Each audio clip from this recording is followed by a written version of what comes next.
नमस्कार, मेरा नाम है मनीष भारती और आप देख रहे हैं संस्कृति आईएएस यूट्यूब चैनल।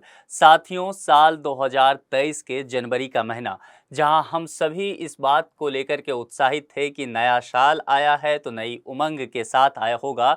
वहीं उत्तराखंड का एक पहाड़ी शहर जिसका नाम है जोशीमठ, वहां के लोग भय और विवशता से जीने को मजबूर थे। कारण क्या था कि अचानक से वहां यह देखा गया कि घरों की दीवारों में दरारें आने लगी, सड़कें फटने लग गई, पहाड़ ढहने लग गया, लोगों को मजबूरन घर से निकलना पड़ा, अपना सारा सामान और जितने भी उनके रहन सहन की स्थिति थे सभी बर्बादी के कगार पर चला गया। उसके बाद से ही अफरा तफरी का माहौल बन गया और पूरे देश में इस बात को लेकर के चिंता की लहर हो गई कि यदि बाकी शहरों के साथ भी इस तरह की घटनाएं होती है तो फिर अंजाम क्या होगा। इसको लेकर के सरकार ने भी पुख्ता इंतजाम किए, राहत बचाव कार्य भी किए गए। साथ ही सरकार ने क्या किया, कमेटी बनाई, कई कमेटियां इसको लेकर के अलग अलग निजी तौर पर भी बनी, कई इंस्टीट्यूट ने इस पर रिसर्च करना शुरू किया।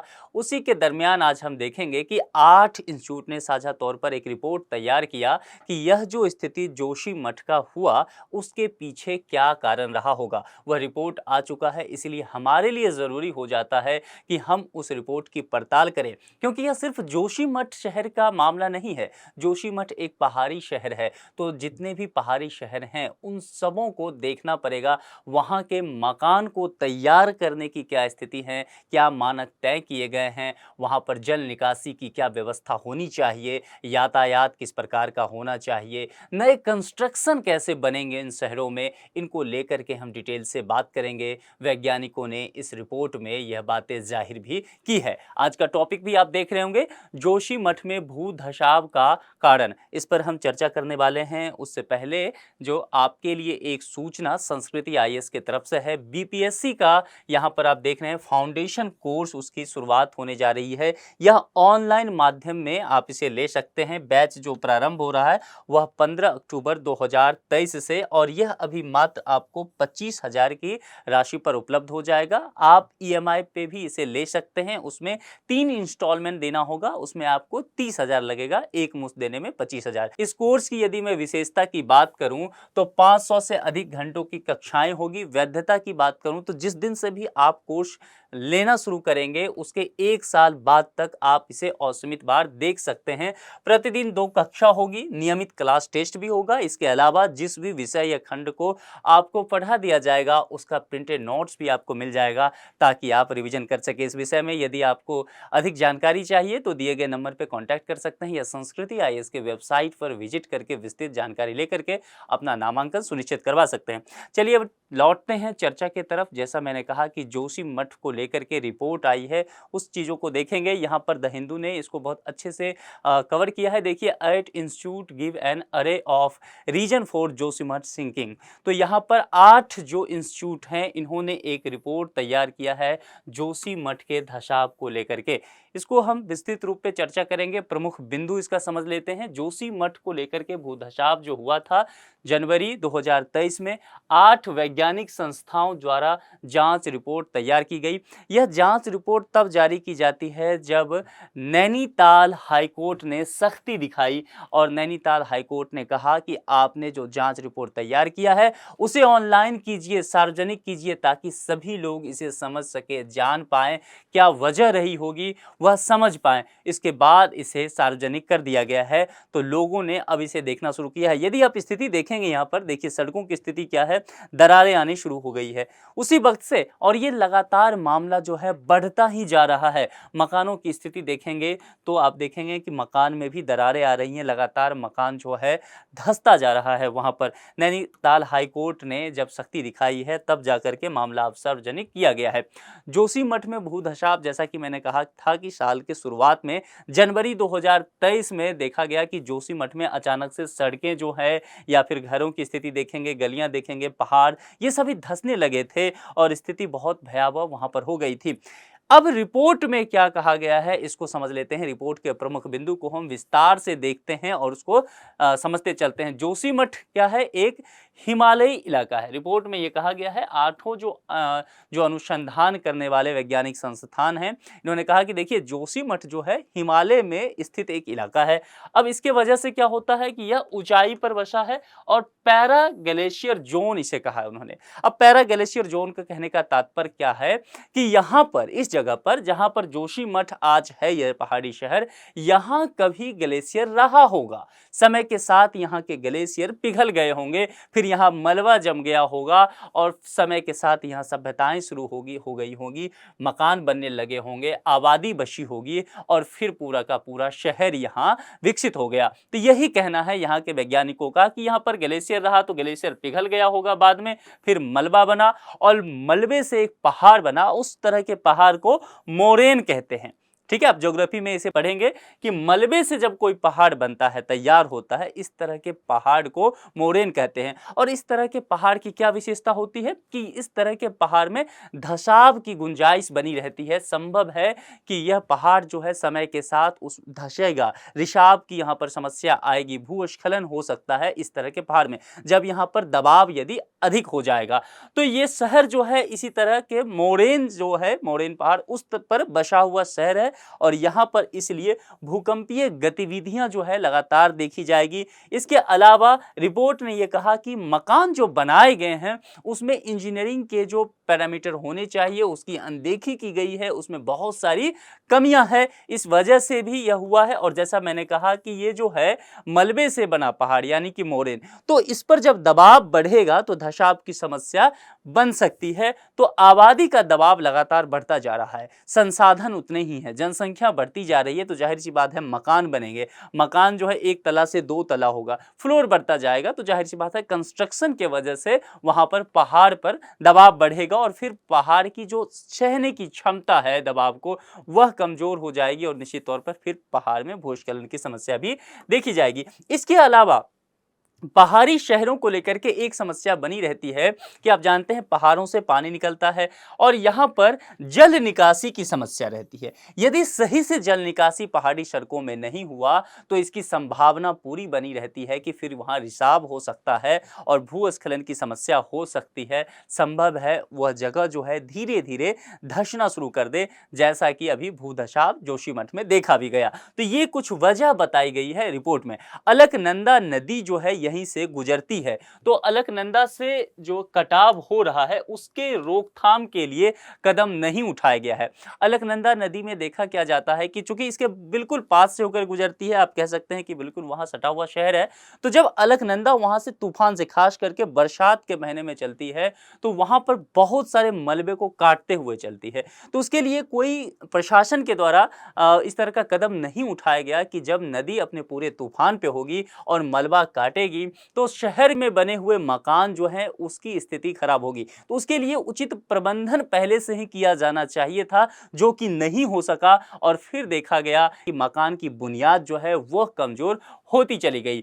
जमीन के भीतर पानी का रिसाव, जो मैंने पहले भी कहा कि इस वजह से क्या हो सकता है कि चट्टान जो है वह खिसक सकते हैं और चट्टान यदि खिसकता है तो भूधंसाव की समस्या निश्चित तौर पर हो जाएगी।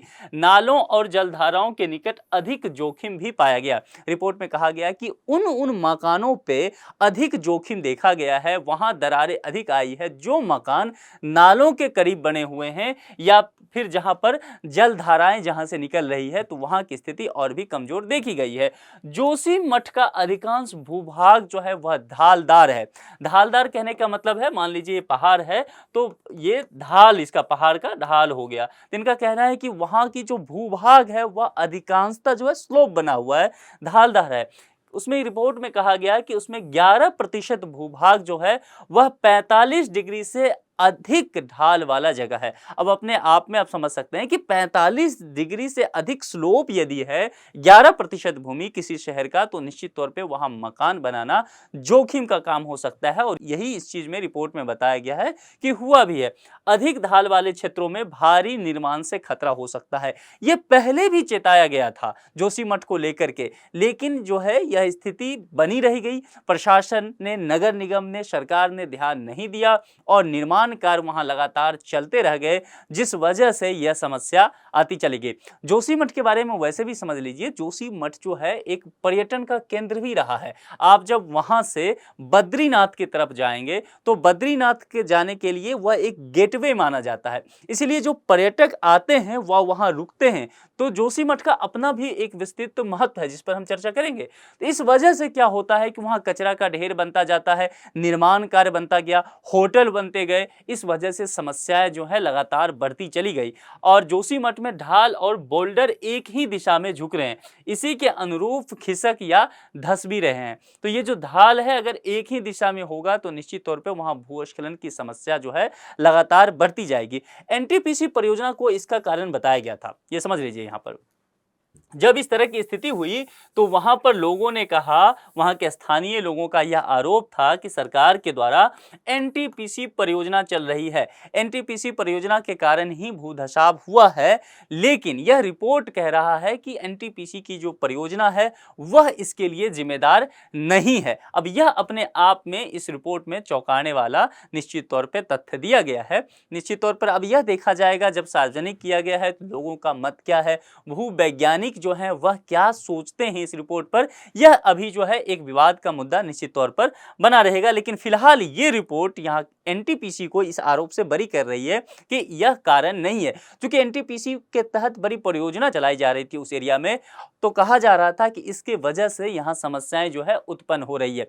वहां के भवनों की स्थिति देखते हैं। जोशीमठ शहर के भवनों की स्थिति अगर देखेंगे तो 31% घर जो है वह 30 डिग्री से अधिक के ढाल पे बना हुआ है, यानी कि पहाड़ का जो ढाल है तो उसमें 31% जो बना हुआ है घर वह 30 डिग्री से अधिक ढाल पर बना हुआ है। उसके बाद यहाँ पर देखिए इस रिपोर्ट ने कहा है कि 99% घर जो है उसका निर्माण बिना मानकों के आधार पे हुआ है, यानी कि किसी तरह का रूल रेगुलेशन फॉलो किया ही नहीं गया। प्रशासन ने, नगर निगम ने इस चीज पर ध्यान नहीं दिया और स्थिति क्या है, 99% है। तो आप समझ सकते हैं कि पूरा शहर जो है वह खतरों का खिलाड़ी बना हुआ है, पूरा शहर धंस सकता है। और हुआ भी यही स्थिति, घर घर में लगातार वहां दरारें आती चली गई, सड़कों में दरार आती चली गई और स्थिति इसीलिए इतनी ज्यादा भयावह हुई और चिंता का कारण बन गया। 37% घर के बारे में कहा गया है कि यही मात्र रहने लायक है। अब यहां समझ लीजिए, यानी कि पूरे शहर में केवल 37% घर ही ऐसे हैं जो कि सुरक्षित हैं, जिनके निर्माण में मानकों का इस्तेमाल किया गया है, नगर निगम या प्रशासन ने ध्यान दिया है, इंजीनियरिंग तकनीक का इस्तेमाल किया गया है। तो यह केवल 37% घर ही सुरक्षित बताए गए हैं, यही रहा जा सकता है। अब इसके अलावा पूरा शहर जो है वो खतरों का खिलाड़ी बना हुआ है, पूरा शहर जो है जोखिम से भरा हुआ है, लेकिन फिर भी इसकी अनदेखी करके, रिपोर्ट को अनदेखी करके लोग वहां रह रहे हैं, निर्माण कार्य जारी है और इस वजह से समस्या लगातार बढ़ती जा रही है। 42% घर जो है उन्हें पुनः आकलन के लिए बताया गया है कि यह जो 42% घर हैं इनका पुनः आकलन किया जाना चाहिए कि यह रहने लायक हैं भी या नहीं। उसके अलावा 20% घर को एकदम कन्फर्म कर दिया गया है कि ये 20% घर जो हैं वह रहने लायक हैं ही नहीं, इनको तत्क्षण ढा देना चाहिए, गिरा देना चाहिए, मलबा बना देना चाहिए। और 1% घर जो है ध्वस्त करने की संतुति भी दे दी गई है कि यह 1% घर जो है अविलंब उसे ध्वस्त कर दीजिए, नहीं तो आने वाले समय में जोखिम और भी बढ़ सकता है। अब इस रिपोर्ट के बारे में सब चीजें हमने प्रमुख बिंदु देख लिया। यहां पर वैज्ञानिक को सुझाव देते हुए भी नजर आते हैं कि यदि जोशीमठ शहर को पुनर्विकसित करना है, शहर को सही से संवार के रखना है, तो कुछ सुझाव हमारी सुन लीजिए, ऐसा वैज्ञानिकों का कहना है। तो इन्होंने कहा कि देखिए, सबसे पहले तो समझ लीजिए कि जोशीमठ, मैंने पहले भी कहा, रिपोर्ट में वैज्ञानिकों का कहना है कि यह जो है मलबे के पहाड़ पर बना हुआ शहर है। तो जब यह स्थिति है तो यहां पर आप निर्माण की प्रक्रिया को जरा नियंत्रित कीजिए। इतनी ताबड़तोड़ निर्माण प्रक्रिया करेंगे तो यह पहाड़ जो है दबाव नहीं झेल पाएगा, यहां भूस्खलन होगी, यहां भूकंपीय गतिविधियां होगी और फिर निर्माण कार्य जितने भी किए जाएंगे वह ध्वस्त हो जाएगा, पूरा शहर बर्बाद हो जाएगा। अलकनंदा नदी जो है सपोर्ट करने के लिए तैयार है ही बर्बादी का। तो इसीलिए इन्होंने कहा कि देखिए, ये जो पूरी निर्माण की प्रक्रिया है जरा आप इस पर नियंत्रण कीजिए, देखभाल करके आगे बढ़ाइए, निगरानी तंत्र इसके लिए विकसित कर लीजिए, प्रशासनिक टीम बनाइए, नगर निगम को मुस्तैद कीजिए ताकि भवन निर्माण कितना होना चाहिए, कितने महल के तल्ले बनने चाहिए, ये सब चीजें आपको देखनी होगी। और नगर नियोजन के लिहाज से बनाए गए मानकों की समीक्षा जोशीमठ के साथ ही अन्य पर्वतीय क्षेत्रों में भी किया जाना चाहिए। उन्होंने कहा कि देखिए, एक पहाड़ी शहर में आपका ऐसा हुआ है, लेकिन अगर पूरा उत्तराखंड की स्थिति देख लें, आप पूरी तरह से हिमाचल की स्थिति देख लें, कश्मीर की देख लें, आपका पूरा नॉर्थ ईस्ट का सेवन सिस्टर्स है, सिक्किम का भी यही हाल है। तो इस स्थिति में आप सिर्फ जोशीमठ को एक उदाहरण समझिए। संभव है आने वाले समय में स्थिति कई शहरों में एक साथ विकराल हो सकती है, और यह तब जबकि यह क्षेत्र जो है भूकंपीय जोन में आता है। तो इसीलिए इनका कहना है कि बाकी पर्वतीय क्षेत्र पर भी ध्यान देना जरूरी है। भू उपयोग तय किया जाए और उसके मुताबिक निर्माण की अनुमति दी जाए। आपको सबसे पहले यह देखना होगा कि किस भूमि का उपयोग क्या किया जा सकता है, और फिर जहां जिस भूमि पर निर्माण प्रक्रिया किया जा सकता है, भवन बनाया जा सकता है, उसी भूमि पर केवल भवन बनने की इजाजत दी जाए। जोशीमठ समेत अन्य क्षेत्रों के लिए वैकल्पिक मार्ग बनाए जाएं ताकि राहत और बचाव कार्य जो है वहां पहुंचाया जा सके। क्योंकि जनवरी 2023 में जब स्थिति यह हुआ, अचानक से पूरा जो है मेन रोड वही ब्लॉक हो गया। उसके बाद वहां पर राहत और बचाव कार्य पहुंचाना बहुत मुश्किल हो गया था। इसीलिए यह सलाह दिया गया है कि आप शहर तक, कोई भी पहाड़ी शहर हो तो वहां एक ही रास्ता मत बनाइए, आप वैकल्पिक मार्ग दीजिए। यदि एक रास्ता बंद हो गया तो वहां जो हजारों लोग फंसे हुए हैं उन तक राहत और बचाव कार्य पहुंचाया जा सके और उस स्थिति से उन्हें निकाल करके बाहर लाया जा सके। यह भी वैज्ञानिकों के द्वारा कहा गया है। संवेदनशील क्षेत्रों में अर्ली वार्निंग सिस्टम की व्यवस्था किया जाए। उन्होंने कहा कि जो भी सेंसिटिव जोन है वहां पर पहले ही आप चेतावनी जारी कर दीजिए। वैज्ञानिकों की टीम को मुस्तैद कीजिए जो शहरों की निगरानी करे। वो शहर जो कि पहाड़ों पे बने हुए हैं, वो शहर जो सेंसिटिव जोन में आते हैं, वो शहर जहां पर भूकंप की स्थिति बनती रहती है, वहां पर अर्ली वार्निंग सिस्टम कीजिए। आप पूर्व चेतावनी दे दीजिए, लोगों को सचेत कर दीजिए, समय पर राहत और बचाव कार्य पहुंचा दीजिए, लोगों को यह स्थिति होने से पहले ही वहां से निकाल लीजिए। तो ये सब सुझाव वहां पर दिया गया है। अब देखिए, रिपोर्ट आ गया, वैज्ञानिकों ने सुझाव भी दे दिया है, नैनीताल हाई कोर्ट ने सख्ती दिखाई, रिपोर्ट को सार्वजनिक भी कर दिया गया, लोगों के समक्ष भी है, हमने इस पर डिस्कशन भी किया। लेकिन यहां पर कई समिति हैं, कई सामाजिक संगठन हैं, सिविल सोसाइटीज है, कई एनजीओ काम करते हैं, जिनका मानना है कि यह रिपोर्ट जो आया है वह रिपोर्ट उसमें बहुत देरी हुई है और उसमें कुछ कमियां हैं। तो उन चीजों को भी हम देख लेते हैं। एक समिति वहां पर है जिसका नाम है जोशीमठ बचाओ संघर्ष समिति, और यह समिति लगातार जोशीमठ के निर्माण के लिए और वहां के विकास के लिए कार्य करते रहती है। ये वही समिति है जो लगातार इन सब चीजों पर याचिका भी दायर करते रहती है, लगातार निगरानी करती रहती है चीजों पर, और सरकार पर दबाव समूह के रूप में भी कार्य करती है। इसी समिति ने यहाँ एनटीपीसी को लेकर के भी विवाद बताया था कि एनटीपीसी से हमें खतरा है। इसके अलावा इसने एनटीपीसी के अलावा BRO, border road organisation, BRO का मतलब क्या होता है? बॉर्डर रोड ऑर्गेनाइजेशन, यानी कि वह देखिए भारत की सीमा रेखा जहां जहां है, तो सीमा पर जो रोड बनाने का काम है, निर्माण बनाने का काम है, वह बीआरओ के तहत कराया जाता है। बॉर्डर रोड ऑर्गेनाइजेशन को यह काम दे दिया जाता है। तो जोशीमठ संघर्ष समिति का कहना था कि यह जो एनटीपीसी का प्रोजेक्ट है, एनटीपीसी के तहत तपोवन विष्णुघाट जल विद्युत परियोजना बनाया जा रहा है। तो ये जो जल विद्युत परियोजना है, इसके लिए टनल का निर्माण कराया जा रहा है, और टनल के निर्माण के लिए आप जानते हैं खुदाई होगा। तो इसके वजह से इनका कहना है कि पहाड़ की जो जड़ें हैं वह हिल रही है, आधार जो है कमजोर हो रहा है।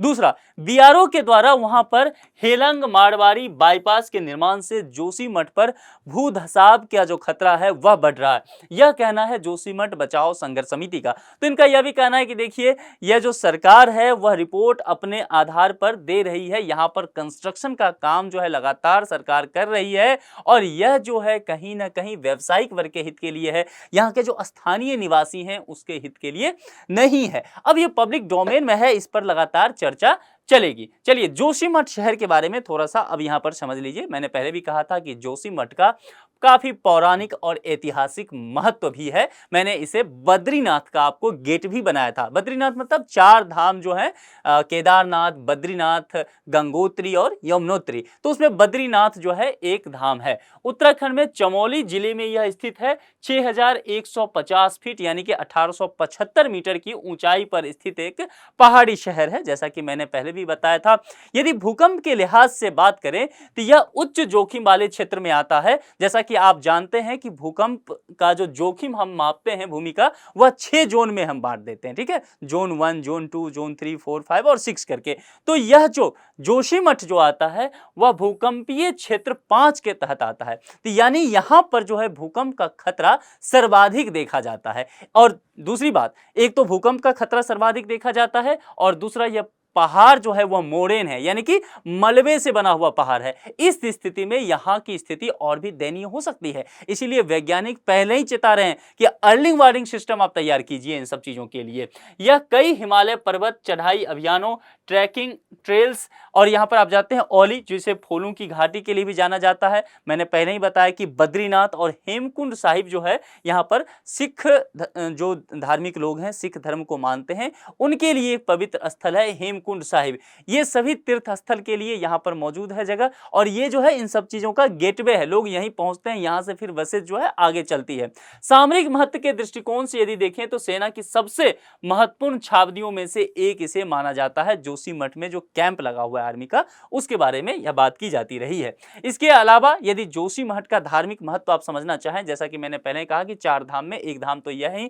आदि गुरु शंकराचार्य के बारे में आप जानते ही हैं। आदि गुरु शंकराचार्य द्वारा 4 प्रमुख मठों का निर्माण किया गया था, उसकी स्थापना कराई गई थी। 4 प्रमुख मठ जो है उसमें से एक जोशीमठ भी है। उत्तराखंड में बद्रीनाथ के पास यह जोशीमठ पड़ता है, कर्नाटक में श्रृंगेरी, गुजरात में द्वारका, ओडिशा में पुरी। तो यहां ध्यान देना है कि 4 जो है, सबसे पहले मैंने 4 धाम के बारे में बताया आपको। 4 धाम कौन कौन है? केदारनाथ, बद्रीनाथ, गंगोत्री और यमुनोत्री। और यहां पर जो है 4 प्रमुख मठ के बारे में मैं आपको बता रहा हूं, जिसमें से जोशीमठ एक है। तो चलिए इससे आगे बढ़ते हैं। आप इस टॉपिक पर लगभग सारी बातें समझ चुके हैं, हालांकि इस टॉपिक पर अभी बहुत चर्चा किया जाना बाकी है, क्योंकि अभी अभी रिपोर्ट सामने आया है और कोर्ट की दखल अंदाजी के बाद इसे सार्वजनिक किया गया है। तो निश्चित तौर पर, जैसा कि मैंने पहले भी कहा कि जोशीमठ संघर्ष बचाओ समिति का बात यहां आ रहा है, बाकी भी एनजीओ जो है जो काम कर रही है, लगातार एनटीपीसी पर वार कर रही है, एनटीपीसी को कटघरे में खड़ा कर रही है, बीआरओ को कटघरे में खड़ा कर रही है। लेकिन यह रिपोर्ट कहता है कि एनटीपीसी इस धसाव के लिए जिम्मेदार नहीं है, बॉर्डर रोड ऑर्गेनाइजेशन इस धसाव के लिए जिम्मेदार नहीं है। तो अब यह देखना होगा कि हाईकोर्ट में जब मामला है, ये रिपोर्ट जब पड़ेगा, तो क्या वहां पर क्या दलील दी जाएगी, इस रिपोर्ट को आधार माना जाएगा, क्या इस रिपोर्ट को एनजीओ और बाकी जो सिविल सोसाइटीज हैं वह मानने के लिए तैयार होगी, हाईकोर्ट क्या वहां कंस्ट्रक्शन का काम रोकेगी या जारी करने की इजाजत देगी। ये सभी चीजें जो है यहां से चर्चा में अब चल पड़ेगी। तो आप इस टॉपिक पर नजर बनाए रखिएगा, क्योंकि आने वाले समय में यह टॉपिक काफी महत्वपूर्ण होने वाला है। और आपदा प्रबंधन का जो खंड है आपका, जीएस का पेपर 3, वहां से बहुत महत्वपूर्ण हो जाएगा इसकी यह टॉपिक। चलिए इस पर एक संभावित प्रश्न है। प्रश्न जो है वह प्रीलिम्स के स्तर का है, और आप जानते हैं मैं प्रश्न का जवाब नहीं दिया करता हूं, क्योंकि आप बेहतर जवाब दे ही देते हैं। शंकराचार्य द्वारा स्थापित 4 प्रमुख मठ एवं उनसे संबंधित स्थानों पर विचार करें। तो एक तरफ देखिए मठ 4 बताया गया है, दूसरी तरफ जो स्थान है कि वह मठ कहां स्थित है वह बताया गया है। आपको क्या करना है? सुमेलित करना है, ठीक है, कि कौन सा जगह कहां पर है, उसके आधार पर आपको जवाब ढूंढना है। जैसे कि जोशीमठ उत्तराखंड, द्वारका उत्तर प्रदेश, श्रृंगेरी कर्नाटक, पूरी ओडिशा। तो आपको देखना है कि उपयुक्त में से कौन सा जो ये जो ऑप्शन दिया गया है वह सुमेलित है।